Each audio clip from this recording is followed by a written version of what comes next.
Assalamualaikum warahmatullahi wabarakatuh. Hello everyone, how are you today? Alhamdulillah, kembali lagi bersama saya Suci Jayanti pada pertemuan kedua di pembelajaran bahasa Inggris. Hari ini kita akan belajar mengenai fakta versus opini.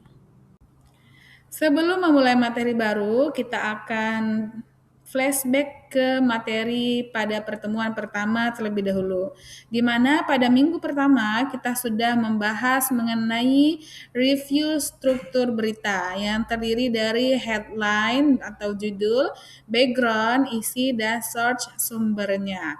Adapun minggu ini, mari kita akan belajar, hari ini kita akan mengaktifkan fakta scanner untuk membedakan mana yang benar-benar terjadi dan mana yang hanya pendapat. Modul pertama, apa itu fakta?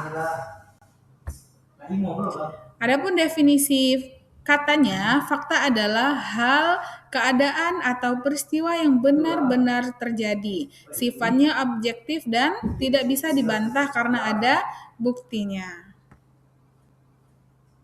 Ciri-ciri fakta. Nah, teman-teman, ada 3 ciri-ciri fakta. Yang pertama ada waktu, yaitu menyebutkan tanggal dan jam kejadian yang jelas. Yang kedua ada tempat, mengenai lokasi peristiwa yang bisa dilacak tempatnya. Dan ketiga adalah ada angka, yaitu data statistik atau jumlah yang terukur secara kuantitatif. Contoh fakta, kita akan memberikan contohnya yang ada di Provinsi Bengkulu, yang termasuk salah satu daerah yang ada di Indonesia.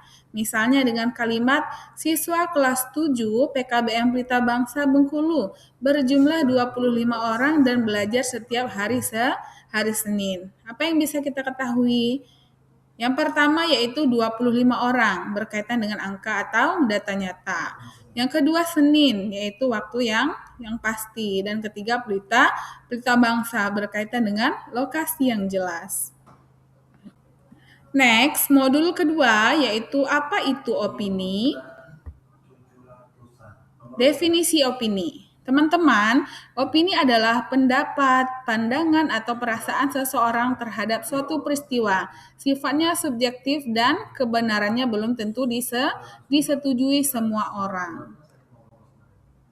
Adapun ciri-ciri opini ada 3. Yang pertama yaitu kata sifat. Menggunakan kata misalnya seperti sangat, indah, buruk, cukup, hebat, dan lain sebagainya.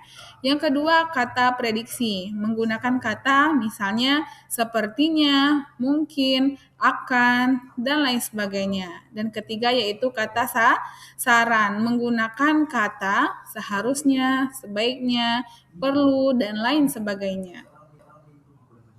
Kekuatan data. Nah, untuk kekuatan data opini ini adalah 0% keraguan.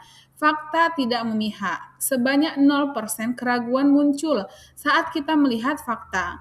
Kenapa? Karena angka tidak bisa berbohong jika sumbernya valid. Sedangkan opini ini bisa berubah, tapi faktanya tetap sama.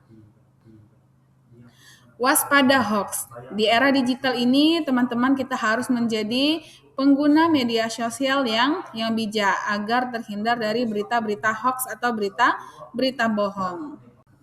Selanjutnya yaitu latihan scan mengenai paragraf berita. Teman-teman bisa perhatikan kalimat yang ada di bawah ini atau yang ada di layarnya.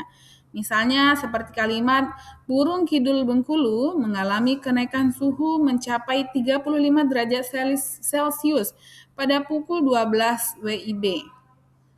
Terus itu merupakan fakta ya, berita fakta karena disebutkan tempatnya, disebutkan pelakunya atau subjeknya, disebutkan juga suhu serta waktunya. Sedangkan kalau opini, contoh kalimatnya adalah udara di Bengkulu saat ini terasa sangat panas dan membuat orang malas beraktivitas. Nah, ini kenapa termasuk opini?